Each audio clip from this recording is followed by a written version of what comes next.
beginning. Is Jerry okay with it? She's driving. I didn't hear her. Oh, right. To get a verbal I'm guessing okay. Jerry is consuming because she's off video and off mic, that recording is okay. If it's otherwise, Jerry, you can do a voice text to me right now. I'll check my phone. It's fine. I feel bad because my signal is coming and going and I don't want to disrupt what you're doing. It's cool. Are you okay with that? Okay. I'm okay. All right, carry on. Because I know you. Okay. I love knowing who's here. So as long as I know who's here, you can be off video if need be. So thank you. All right. All right, cool. And I am going to also ask permission to throw it to YouTube. Are y'all okay with that? Awesome. This should just take a moment for me to get that going, and we will have a lot of opportunities for people to consume this later.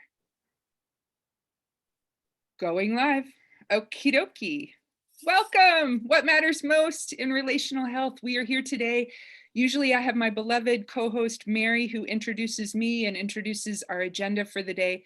Mary is not here today. It is Saturday. She's on a personal retreat, a silent retreat, a going within, an unplugging from technology. So she's not here today. I would love for all of us to just take a moment and think of anybody else. Think of Mary and think of anybody else who might be on silent retreat right now. There's something so juicy and so restorative. If you haven't done it, I highly recommend it. I'm going to nudge you in that direction. But for right now, let's just do our 3 breaths and we'll dedicate them. I'm going to dedicate mine to Mary. You can dedicate it to whomever you'd like. Okay, so breathing in through the nose and exhaling, letting go of everything that's already transpired today. Deeply letting go, releasing, releasing, releasing, inhaling in through the nose and being here. Ooh, sweetly settling in that structural support of your spine. Yes, yes, yes. Exhaling and inhaling again through the nose. Gently asking yourself, now what? Now what? Now what? And releasing that breath as well. Beautiful, beautiful, beautiful. Thank you so much for joining in those first 3 breaths to just anchor us. It's a beautiful practice for really marking those moments in the day that matter. I'm someone who thinks every moment should matter, like 24/7, every moment should count. And that's a pretty high bar to live within myself and for others. So, okay, maybe I can let go of that and pay attention to the transitions. Pay attention to what energy am I bringing into this moment right here, right now. And I think when we can do that with presence, it can really enliven and enrich the experience. Enrichen, not a word. Not a word? Deva's my grandma. Yeah. She's not. Enrich. Okay, thank you. That one didn't work. Okay, so what I would love to do is just, I will introduce myself briefly for anybody who might tune into YouTube later. My name is Amy Elizabeth Gordon. I'm presently going by Amy, though my name here still says Amy E. I can rename that, just take off the E. Simplify to amplify who I am, a tender little girl who wants to save the planet, a powerful woman who believes in the power of relationships, and a sober woman of integrity who lives life on a daily basis, recommitting to sobriety and to serenity as much as possible. I have had the great good fortune of being a published author. I've written my transformational memoir, Moonshot, Aim High, Dive Deep, Live an Extraordinary Life. I've been working in the field of healing arts. That's what I like to call it. I've been a licensed mental health counselor, nationally certified addictions professional, certified Imago relationship therapist, certified parent coach. I've been doing a lot of training. I've been working hard to provide as much of a shift in the drift that I see around us. The drift being addictive tendencies, the drift being, if only everything out there changes, then I'll be okay. The drift being consuming in order to escape. And I really believe in the arc of connection. We need addictions recovery, relational healing, and contemplative practice. That's the ARC that I see as so vital for healthy relationships. So if this resonates with you, stay tuned. We're in here. Stay alert for the next 50 minutes. I promise to have us done by the top of the hour, and then we'll jump into more of a Q&A if you have any questions.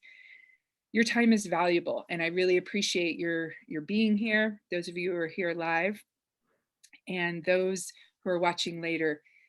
Take notes, take what you can use, and let go of the rest. I offer up a lot of information, and today I want to take a moment and introduce my beloved guest, Deva, who is going to help me explore this juicy topic of faith.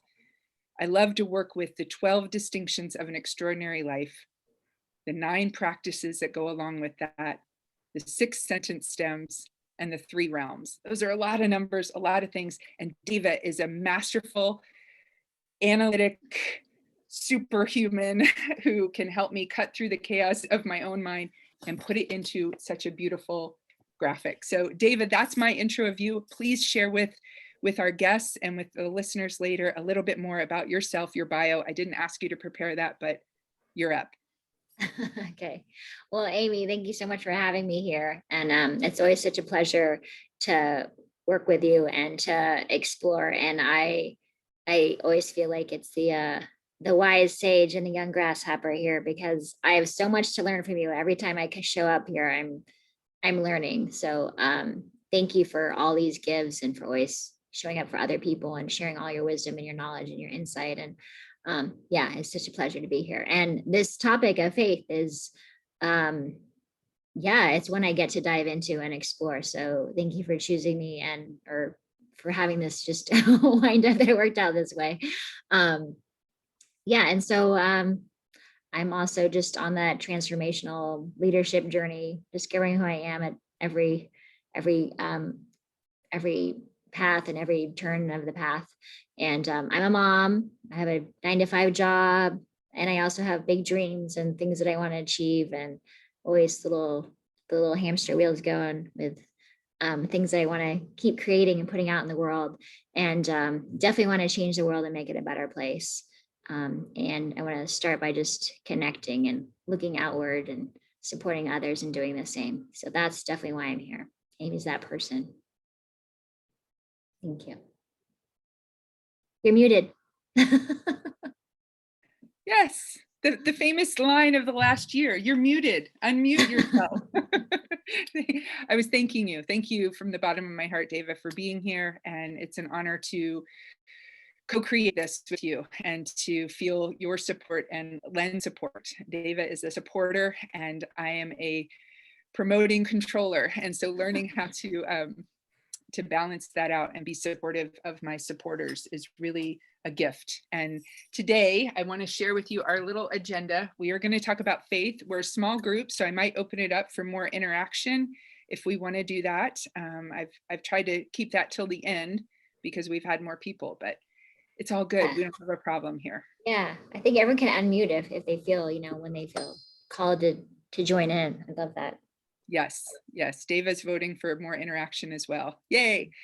Okay, today we're going to unpack this little toolkit, Be You. This was a birthday gift I got last weekend. I did my next rotation around the sun, and there's little jewels in here that we're going to unpack as we figure out a new perspective on faith. So I want to start by saying, with the greatest respect and acknowledgement of world wisdom traditions, of the classic idea of faith, the traditional view, having conviction in seen and unseen things, I respect that. I bow to that. And I'm asking us all today to just expand that a little bit into a more extraordinary definition. So if I open up my trusted guide here, we are still in the realm of resilience. Faith is the final distinction in the realm of resilience. The ordinary definition of faith is confidence in what we hope for and assurance about what we do not see. Confidence and assurance. Okay, got it. That works.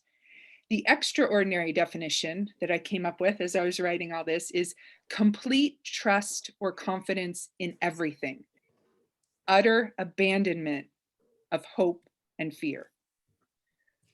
So the reason I call this extraordinary is this is not how I was raised. This is not part of the cultural soup that I grew up in. How about you, Deva? Were you raised this way with complete trust in confidence in everything? No, definitely not. No.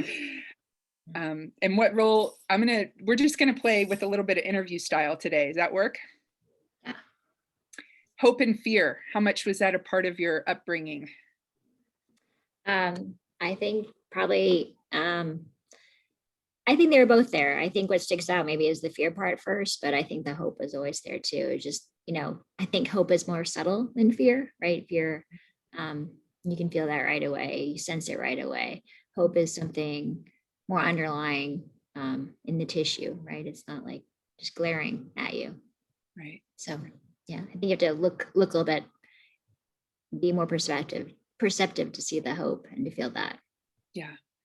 And I appreciate you bringing that up because I think they're both necessary for our steadfastness, for our survival. Fear is that alert system in the body of, oh, something's happening, gotta move away from this danger. It's a signal. And hope is, wow, times feel really tough. There's a light at the end of the tunnel. We can get through this. So I acknowledge and respect the role of hope and fear. And I invite us to think beyond them for this moment, for this hour, this variety hour where we get to play with these concepts and see how they show up in our relationships.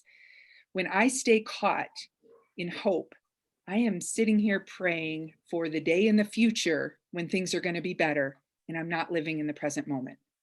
I'm sitting here living in a place of, if only my husband were to take that license that he took the exam last July and finished and actually open his private practice, if only he did that, then we'd have more money, then I'd have more peace of mind. That's hope in its false security sense for me personally. I'm just sharing my personal experience. Hope keeps me trapped in a future of better days. Doesn't work for me anymore. Hope keeps me living for the future when really all we have is the present moment. Whereas fear keeps me trapped in the past.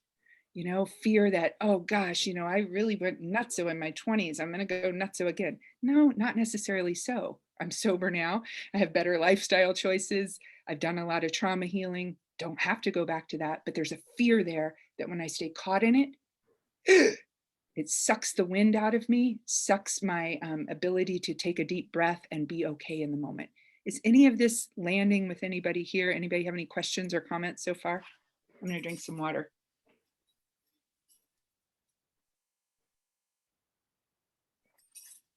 Yeah, that's good. I mean, I understand fear right away when you describe it that way, and hope I hadn't thought about it. And like, in a way, it is like with a negative connotation. You always see it like bracelets and necklaces and t-shirts and hope and, very positive, uplifting. But I can see it too if you're just, anything, too much of anything is not good, right? You want the middle way, you want the balance. So too much of that hoping all the time, like how does that serve you? So Right. yeah, to think of it that way. Thank you. You're welcome. It is a new way of looking at it, and it's one that I was introduced to in my studies at Naropa University, which is a Buddhist-inspired school of thought. And so really learning about faith through the lens of Buddhism, learning about hope and fear through the lens of Buddhism has been eye-opening to me in terms of giving me greater accountability and responsibility of what do I get to do? And that's what we're going to unpack in that toolkit. But first, I really wanted to start with the definition of faith. I also want to highlight that the more I play with these distinctions. So for those of you, I know Jerry listened to one of these shows earlier, but she hasn't been on here before, and I don't think she's familiar with my language around this. I believe that the realm of resilience is where we get to come back to. It's that place where we're like, life's getting lifey, as my beloved Mary says, things are getting hard. We got to have some resilience. We got to be able to, regroup, restore, rejuvenate. And we do that in these first four distinctions: trust, focus, repair, faith. And the more I play with these ideas, and they came to me, and when I go to the track and I do my laps, and I was there this morning going around like, okay, trust myself to no longer abandon myself. That's the first distinction. What does that allow me to do? Dun, dun, dun. We're going to open up the little toolkit here. This is kind of fun. All right. First tool we need for an extraordinary life, a pair of scissors. Does anybody remember why? What does this have to do with trust? This is a quiz. Come on. Do you remember? Do you remember what we're doing? Dun, dun, dun, dun, Cut the cord. We could say that. Yes, we cut the cords to those things that don't serve us, and we cut ourselves some slack. Okay. This is what we get to do. This is the tool that I want you to remember. What the heck does this have to do with faith? It has to do with faith a lot. Believe it or not, stay with me. I'm going to weave these things together in a way that I hope is a cohesive unit. When we cut ourselves some slack, we are letting go of that high bar of living, which I started out the show by saying, you know, like, I want everything to be up here. I want to have ultimate physical health, ultimate sexual pleasure, ultimate money in the bank, ultimate relations with my parents. I want to be the best mom I can be. I want to be influencing as many people as possible. I want to be living a life of extraordinary time outside. Like, I want a lot of things. And when I fall short of them, I set myself up for disappointing myself. I can't live up to it. And then I start to not have faith in my life. Life starts to feel really shaky. And I can give you an example if that would be helpful. Would that be helpful? Yeah, sure. Okay. So with, for example, one simple guide that I give myself around my diet with what I eat is the kitchen closes at 6 o'clock. Kitchen closes. Then my body has at least 12 hours to digest because I'm usually an early riser. Great ideal. Does it work in our family of 6? No. Sometimes there are moments we're sitting down for dinner at 6:30. You know, as the season shifts and it stays lighter later, we don't always get to the table at the same time. As different activities are going on, whatever it is, that time I get to cut myself some slack and cut others some slack of, okay, there's a window here, 6 to 7, you know, then the kitchen closes, then I feel better. My point in sharing this is I have that standard. Then I have the standard of I won't work late at night on my computer because it starts messing with my brain. And then I will get up and do exercise in the morning. But if I abandon myself in one of those areas, last, Tuesday, I'm eating cookies and grabbing bananas and everything at night, hopping on my computer again. And then the next morning, I don't want to do the work. I have abandoned myself, not just once, but it has that domino effect where then I can't trust myself because I have abandoned myself. And then it starts spilling out. And then I feel worse about myself. And then what happens? I get super critical of my husband, my kids, society in general, and I start distrusting everything out there. And then I don't have faith in what's going on. Is that making sense? Yeah. Totally. I have my own pattern of that. Yeah. So cutting myself some slack. Okay, we didn't eat by 6. We're going to eat by 7. It doesn't mean that I have to go back in the kitchen when my son has a full another meal at 9 o'clock at night. I don't know how he does it, but he's 17. So I don't have to do that.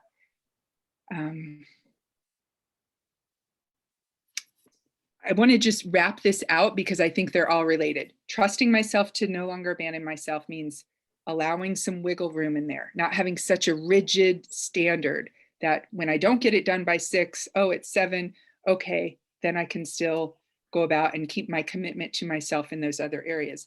The next distinction is focus. Here's our little tool in the kit. Dun, dun, dun. The magnifying glass. Yes? Yeah. Focus in on my part in things. It's not, oh, what's my son eating at 9 o'clock at night? No, what am I doing right now? It's not, has my husband gone for a walk this week? It's, no, have I logged the miles for this RBG thing that I'm doing? And, it's focusing in on what I can do. And who knows what happens when you put a magnifying glass on something for a long time and the sun is right behind it? What happens? Deva. Burns up, gets hot. Yeah. Yeah. So I don't want to put myself under this, under the magnifying glass too much.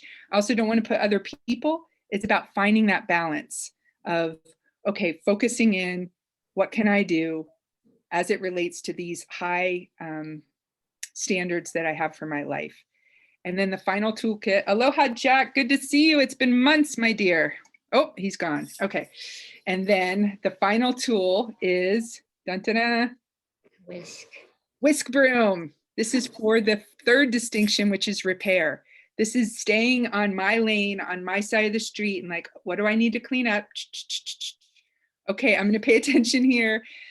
And this is also about repair with those standards that we set. When we fall short of them, being willing to restart the day at any time. This is really key because it interrupts that domino effect of, okay, I'm eating late, then I'm going to hop back on my computer, then I'm not going to exercise the next day. We don't have to let it all fall down. When we have the awareness of being present in the moment, it's like, oh yeah, I did that. I can restart right now. I don't have to wait till next week, next month, my next birthday, January 1st.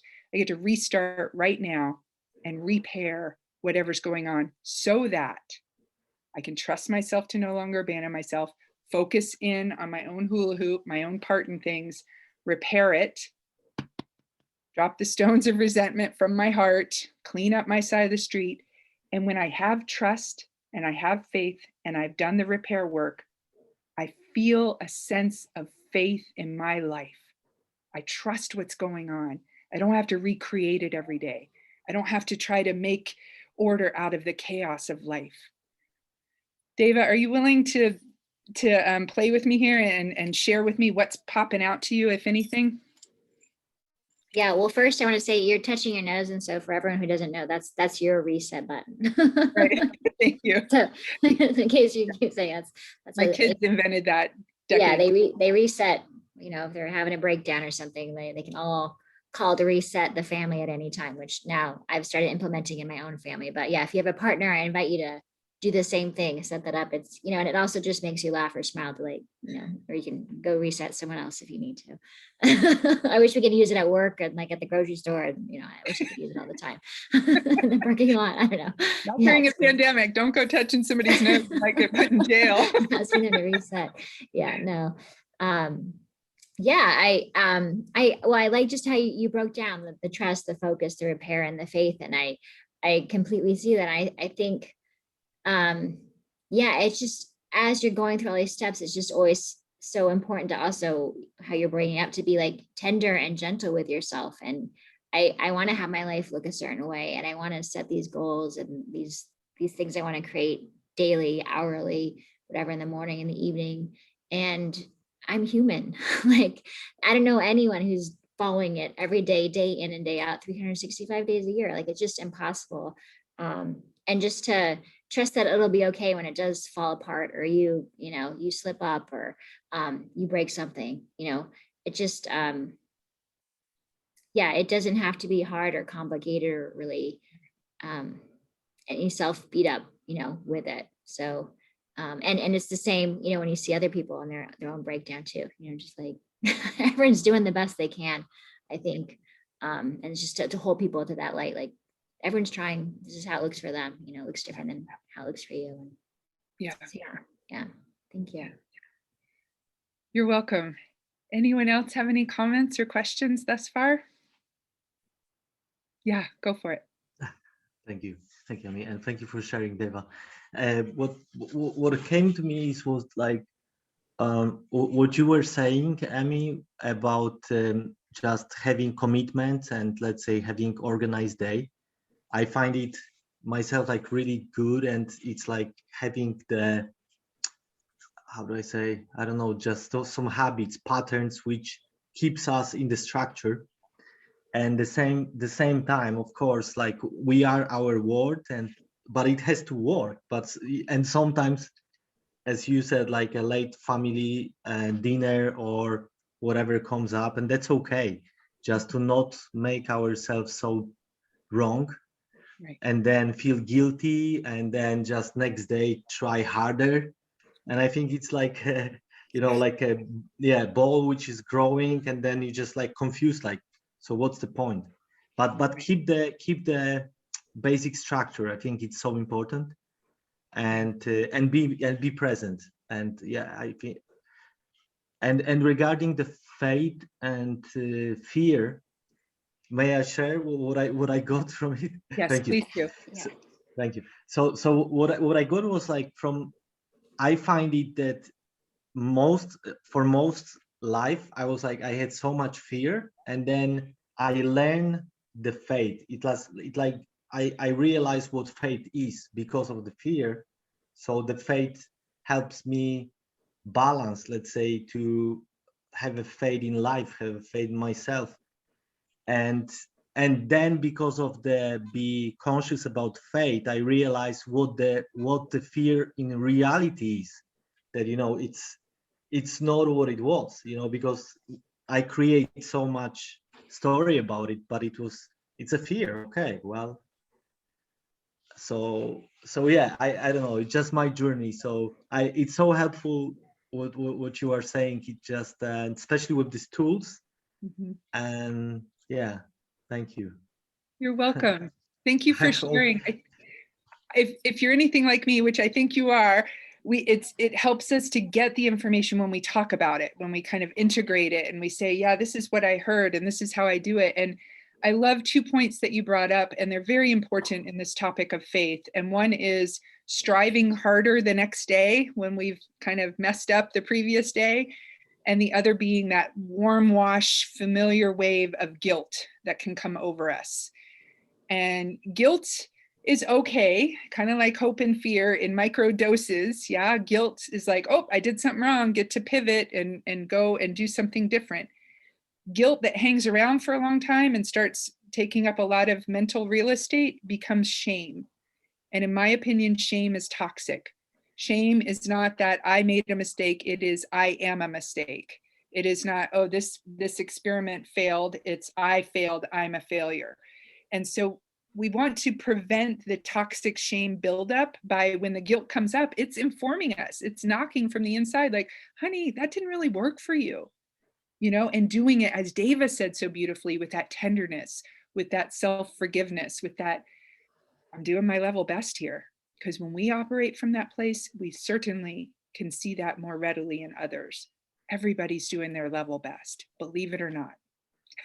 and when we can get to that place, then we can have faith in the good of mankind, faith in that, as I define trust, the inherent worth and dignity in each and every one of us, starting with ourselves.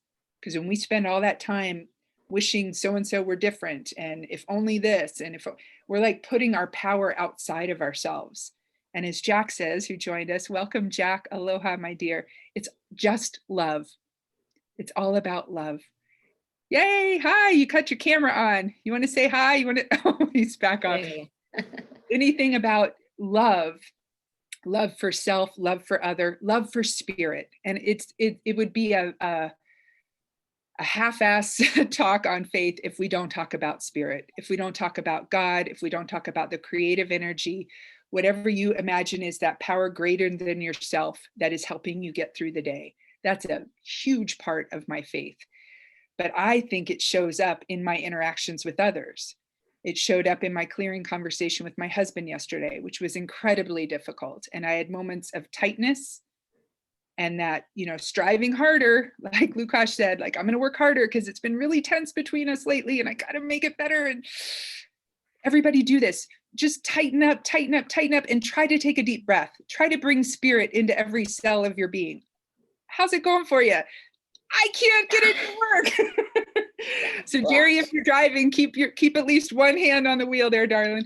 But when we tighten up, we cannot receive more goodness. We cannot receive that new energy of new oxygen coming in. We cannot receive the gift of God that's around us. It is only when we unfurl, Deva's word of the year, unfurl, release the pinch, release the grip, allow. Now I can take a deep breath. I invite all of us, take a deep breath. Beautiful.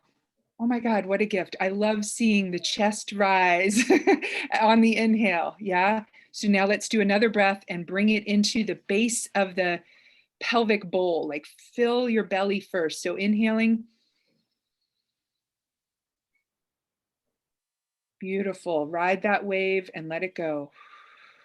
The power of the breath to release what's no longer needed. Inhaling again. The new energy that comes in, the ability to receive God in this moment and let it go. Breathing in, breathing out. Breathing in love, breathing out love. I would like, while we're already breathing together again, to offer up another practice here. It doesn't fit in my little bag here, but it fits in my memory at night when I can't sleep. And I'm like, God, please let me sleep. And I start worrying about not being able to sleep and losing sleep. And no, turn it over to God. This is the hand gesture for faith. It's just release the grip, put my hands out.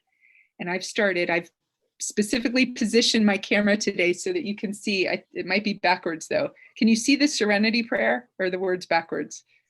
It's just Backwards. too tiny to see. Yeah. Too tiny. Okay. Some of you know this. This is a prayer that I have learned. It's one I repeat regularly in my 12-step meetings. God grant me the serenity to accept the things I cannot change, the courage to change the things I can, and the wisdom to know the difference. And Deva, if you notice what my hand's doing, you probably know what breath practice we're about to do. Which one is it? The box breath. One of our all-time favorites, and this beautiful booklet that Deva helped me with, we're working on one for breath practices, so stay tuned. we're working on it. The box breath is a brilliant practice. Helps me in the middle of the night, helps people training in the military get their mental focus. It helps relieve that grip of anxiety, guilt, oh no, what's happening in my life, fearful moments. And it just allows a more balanced pulsation of energy and relaxation. Because I don't know about you, my goal is to get to that place of calm abiding, where I have this reservoir of energy available to me. Look at where my energy comes from. It comes from the Serenity Prayer. It's like I can do what I need to do now, and that reservoir of calm. It's nighttime. It's time to sleep. Go sleepies, Amy. No need worry. No need hold head. And I've started to talk to myself that way. And I can't even believe that I'm live recorded this way. I didn't used to talk to myself that way, guys. It was a that was not a life of faith. Joy is the emotion of faith. Commitment is the action of faith. I have more joy in my life now than I've ever had. Joy is the emotion of faith.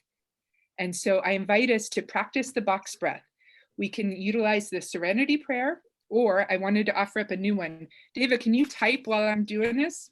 I am just doing the line you just said. Yay, yay. Yeah, that's a good one. This other one is, I talked to you about my new understanding of faith came as I was studying more in depth the beautiful Buddhist psychology. And so in 1997, we started this journey. It's where I met my husband. And I learned something called the 4 Dharmas of Gampopa. We don't need to do all that, but I just want to give credit where credit is due. I did not write the Serenity Prayer, and I did not write the 4 Dharmas of Gampopa, but it beautifully ties into that square breath. So I wanted to offer both of these practices to you today. Take what you can use, leave the rest. This is, do you all have, so my understanding of Dharma is the teachings of a spiritual way of living, wholehearted living, pure living. The Dharma is often referred to as the teachings of the Buddha, enlightenment. These are all my definitions. The 4 lines: grant your blessings that my mind may be one with the Dharma. Grant your blessings that Dharma may progress along the path. Grant your blessings that the path may clarify confusion. I'll get it in there too, David, don't worry. And grant your blessings so that confusion may dawn as wisdom. And I have it memorized. I just wrote it down because I knew I was going to be multitasking. I love it because the last word begins the next sentence. There's the idea of the teachings are all around. I believe this in AA, that God is everything or God is nothing, that God either is or he isn't. The same with Buddhism. The Dharma is or it isn't. Like the fish is either surrounded by water or he's a fish out of water and he isn't. Asking a fish what God is like asking him what water is. It's like, it's just here. I don't know. I don't know anything different than this. I love the smiles. Thank you, Jack and Tanya. So that idea of being surrounded by it, like we can't mess this up. We're in this web, this interconnected web of all existence of being held, is a beautiful thing. It is a very much part of my faith practice. And so when I'm kind of on a roll. I'm going to type that in. Deva, I'd love to hear how you experience faith in your life. Are you willing to go there while I type this in? That's a biggie question. Yeah. Well, I think I'm still exploring faith. I think just the concept of faith. Well, I think big F faith, or I don't know if it's big F or little f, but the traditional, again, the religions, and when we start with faith, what we learn in the school about faith is, related to religion. So I grew up very pagan, I think, no really religion or organized religion. I had friends that were Mormons and Catholics, and I'd go visit them in their churches. So I was familiar with that format of faith and praying and doing grace at the dinner table and things like that. But I think I really saw a deeper look at faith and what it can look like when I met my husband and we got married, because he's Muslim. And for him, he talks about God and Allah all the time, and he brought it into the home, and it was something I did not grow up with. And the way he talks about it, made me think about it in whole new ways of just, and then I don't know, it's just there's a lot to go into, but I think it's about trusting and going into the heart. I think I've always been a very head person, trusting myself. It's in the books. I can find if it's not in the books, it doesn't exist. I think that's really where it goes. It's about stepping from the head to the heart. And again, obviously you need a balance. You don't want to be all one or one of the other. They're there for a reason. So I think that's what I learned with my husband, and just going through this leadership program a few years ago, and just understanding that I can't control everything, and why would I? All that stress that goes with trying to control everything. And that is just the faith. It's just there are some things I can control and there's some things I can't control. And that is the faith. It doesn't have to be, you don't have to give it a name. I started kind of saying, I'm trusting the universe, or some people say, Gaia, or goddess, or Allah, or, God, or whatever you want to call it. But I think it's just really about understanding that I don't have control over so much, and there's so much I don't know about. And just to name that's the faith. That's what I get to trust in, and it'll be okay. And whatever happens, it's something is there. It's happening for a reason, or it's something I'll be learning from or growing from, or it's all good somehow. So I don't know if that. Beautiful. My experience of you, Deva, is open-minded. My experience of you is curious. My experience of you is willing. My experience of you is desirous of dropping from the analytical mind into the tender, loving heart, and recognizing there's a place for both, that we need both those power centers. Am I getting you? Yeah. It's just listening to this part too, right? I'm not always up here. So, I mean, for me, that's kind of where I'm still I'm completely growing and so green. I knew it at faith for sure. But I like what Lukash was saying too about with the fear, how do we get through the fear? We have the faith, it's really complementary. And just to think I probably had faith all this time. I didn't know what it was, or, now I'm starting to name it and to have shape around it or words to explain it, so at this stage of my life. Yeah, beautiful. Thank you so much. Thank you so much. Anyone else like to talk about faith, how you experience faith, how you experience faith in relationships, what you might have faith in? The floor is open. I'd love to hear from others. Please unmute yourself if you'd like to share. Finding all in transforming humor. I find something to laugh about as often as I can, wherever I am. And I often leave people laughing. And remember, we have the five senses, but the most important sense perhaps is the sixth sense, a sense of humor. One other thing I just wanted to add, when you do the breathing, based on the three phase, belly, rib, lungs, if you do like breathing in through the left nostril, belly, chest, rib, chest, and then breathe out through the right nostril. Again, exhaling chest, rib, belly.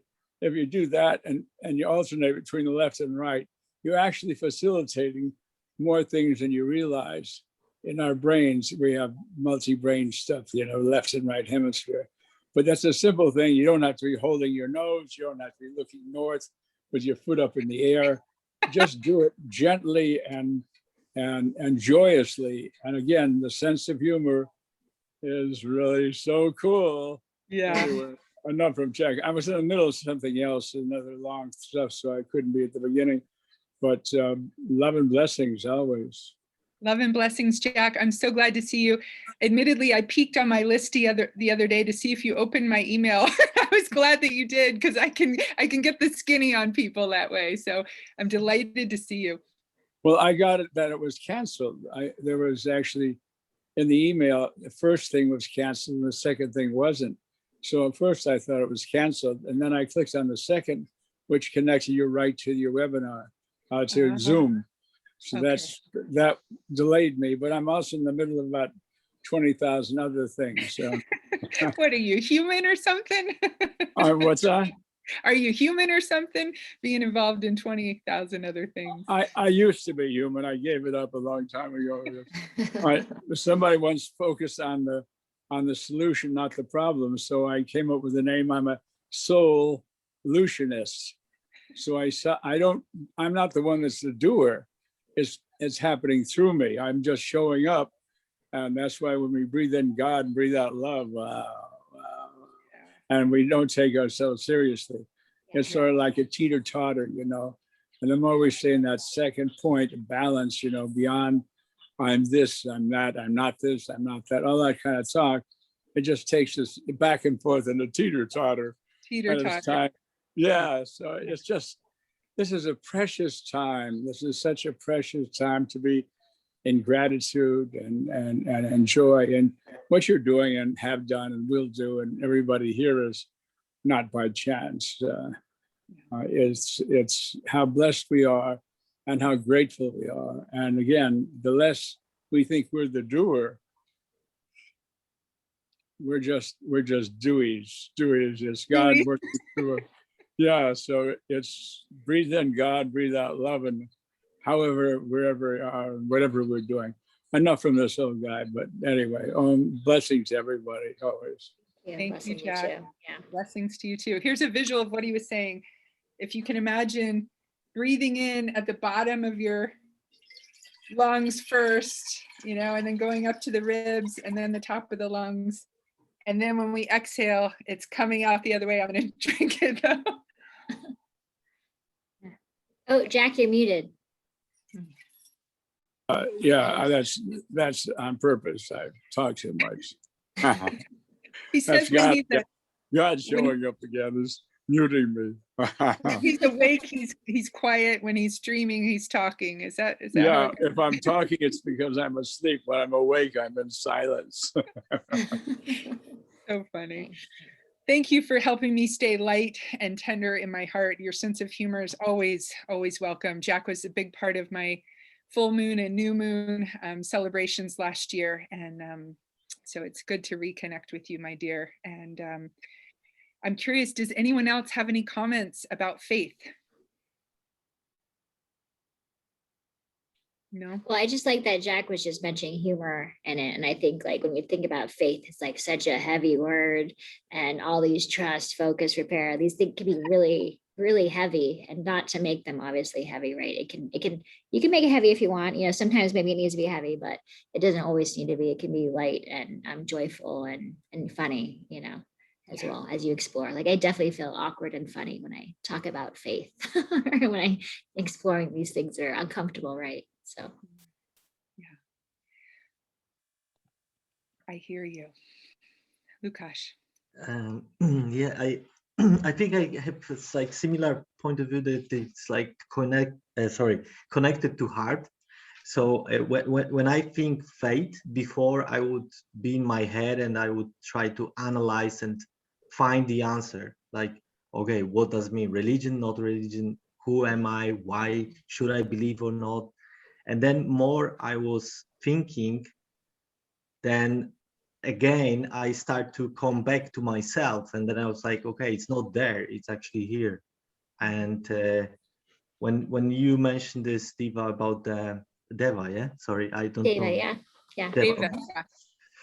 So yeah, about the heart, and I was like, yeah, that's where I mean, I feel like that's where I sense the faith is. It's like in ourself, in the heart energy. And I don't know if you call it maybe soul also, but not much in the head, especially this word, the faith, like, because it's like more trusting ourselves, I would say. Yep. Like fully, then then we can actually, I don't know, even share the faith. Yes. Because before, if we don't trust, I mean, if we don't have a faith in ourselves, we would put the faith to anything, like to any religion, to money, whatever. Like, so yeah, that's what comes to me. That's great. So, yeah. Yeah. Thank you.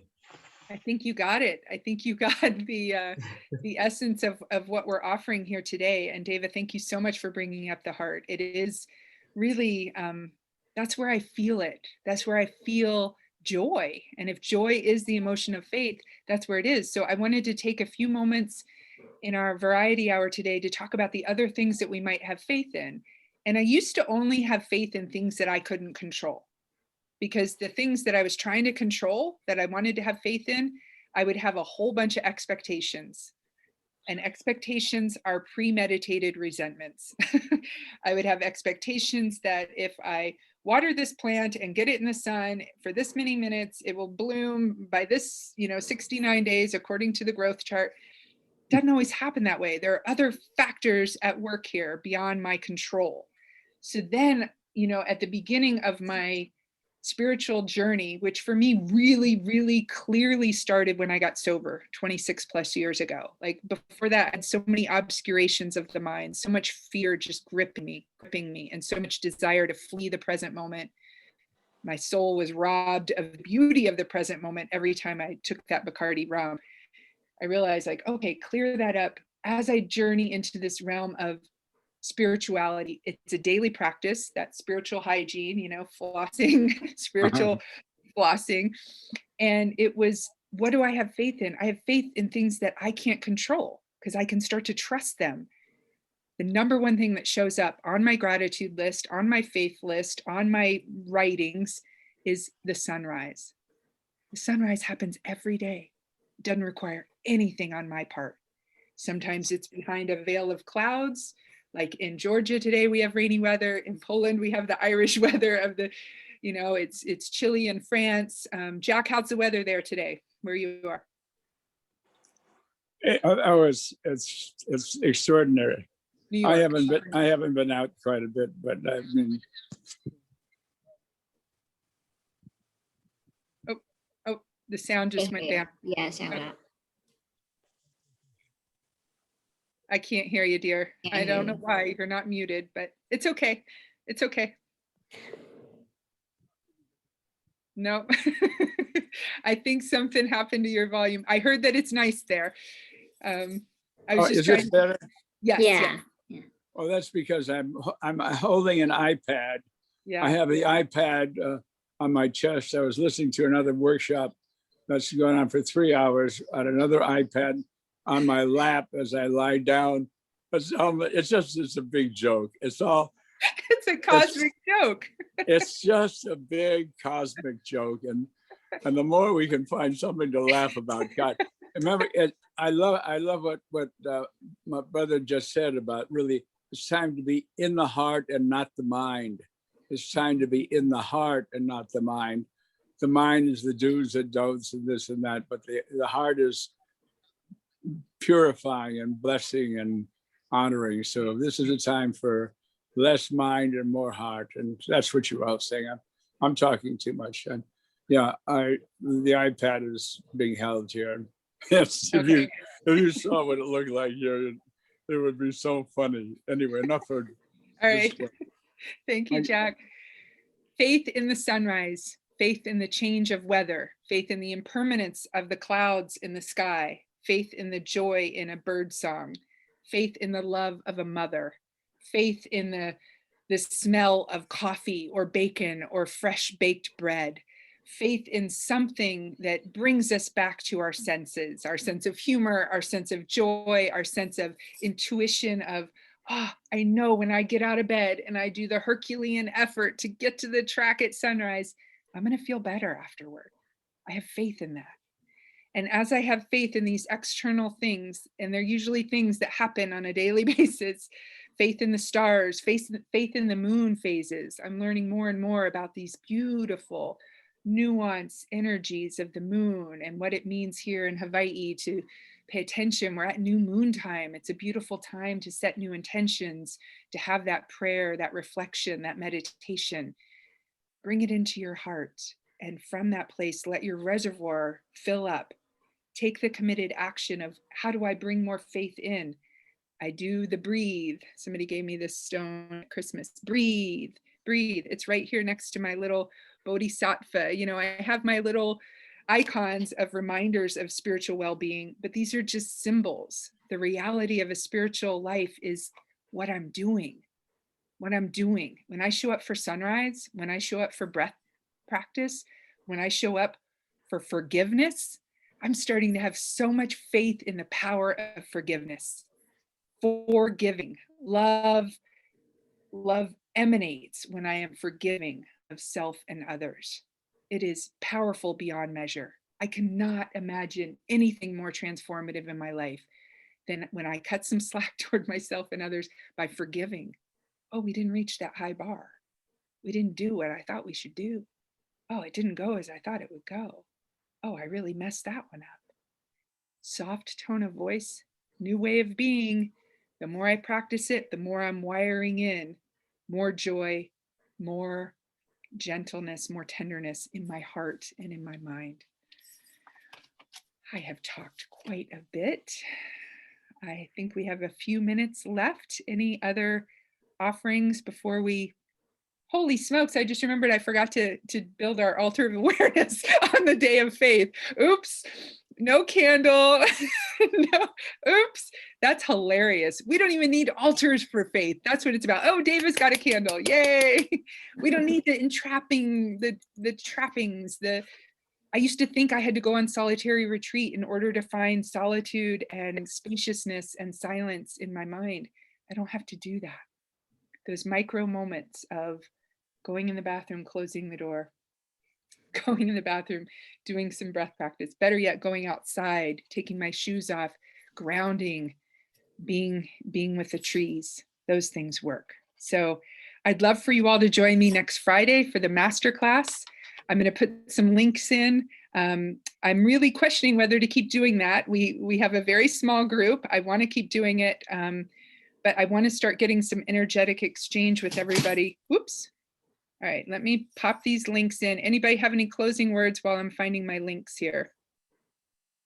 Can you share more about the masterclass on Fridays? Being with the trees, those things work. So, oh gosh, it's doing that weird thing again. Yes, I can, where it's playing. Do you remember it did that last month? It started to play the YouTube thing. Oh, that was weird. Okay, here's the links. I can tell you more about the masterclass. The masterclass is where we do a deep dive into the distinctions. So I'm getting more and more crystallization around these distinctions, more of a distillation. And the idea is to really start using the writing prompts, the 6 writing prompts, so that each person gets familiar with the distinction and how it works in their life. In the masterclass, we go over the writing prompts, we do a deeper dive. I give a lot of personal, individualized attention in there. Tanya can attest to that, yes. And we welcome more people, right? It would be great to have more people in there. So if the timing doesn't work right, give me feedback. I can shift. I have flexibility. I want to serve. I want to go deep. So here's some, I hope this works. Did these links show up? Okay, all of you are already on my list, so you can ignore the first link there. I think you're already on my list. Oh, there they are. The PayPal love offering. That's for anyone today who felt like they got something out of this and you want to design your own amount, and you can offer up a PayPal love offering there. The breathwork link, I really wanted to draw attention to that. That's where Dave and I go live every Wednesday. We've been doing it for 25 episodes. It's a commitment of great. What do you want to say about that, Deva? Give a little commercial on our breathwork. For me, like what I've just learned is that like the breathing is like a reflection of my life. Like I'm constantly learning something through the breath work, just about myself, or like how I operate. Like just the way you do one thing is how you do everything. So am I like having like beating myself up about the breath work of the day? I'm not doing it right. Well, I'm probably doing that the whole day, like with everything I'm doing, you know, like, oh, snap out of it. It's just it's the pause, breathe, reset. So I'm resetting every time I do that breath work, like, oh, you know, so I'm just, it's not just breathing. It's so much more. It's really just, it's bigger for sure. Yeah.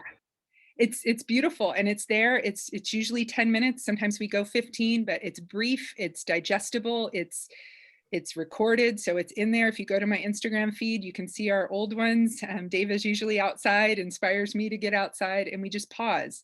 It's at noon Pacific also. The masterclass is at noon Pacific. Again, I'm willing to shift that time if that is an obstacle for anyone. I want to find ways to serve. Stay tuned. I'm looking at book clubs and other offerings, but I really welcome your feedback. You know, I have that survey that's out circulating around. If you haven't done that yet, I know a couple of you already have. Please give me your feedback, because that's what makes this magic, is our energetic exchange. So that's that final link there. If you want to join, that is the $60 a month masterclass link. It goes out monthly. Deva, if you said something, I didn't hear you. Yeah, just I would, if you can share your little booklet, your moonshot booklet, your playbook too with everyone, that'd be great too. Yes. Right now? Yeah, no, if you don't have it, just after, make sure you see all the people on here. You see how organized I am. Yeah. But that booklet really helped me too with the at the end of the booklet, there's like a tracker of like your habits, and I've employed that in my life for like, it's been like a solid year that I've been using it. I mean, I altered it and added some old things for my own personal life that I want to create, but just I invite you all to look at the habit tracker. Someone's down here now. The habit tracker at the back of that booklet. All right, try that.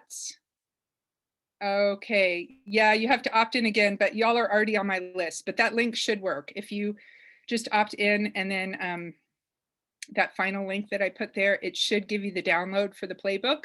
If for some reason it doesn't, you all know my email, help@AmyElizabethGordon. Happy to give that as a free gift for today. And my call to action is join the masterclass. Let's go deeper together. It's once a month, third Friday of the month, noon Pacific time. We have our monthly variety hours, second Saturday of the month. And I'm here to serve. I'm here to help us all grow in this beautiful team sport called enlightenment, right? So have faith in yourself, trust yourself to not abandon yourself, focus in on what's your part in things, clear up the nightmare as you're creating it so that you can live a more extraordinary life of faith and enjoy the joy and feel the commitment to yourself. It is such an amazing, amazing journey. I feel personal and professional testimonial going on here. So I love you all. Deva, thanks for being my special guest today. Thank you for having me. I'm going to stop the recording now. Aloha, be well. And I'm still here for 15 minutes or so if anybody wants to chat. So let me stop cloud recording.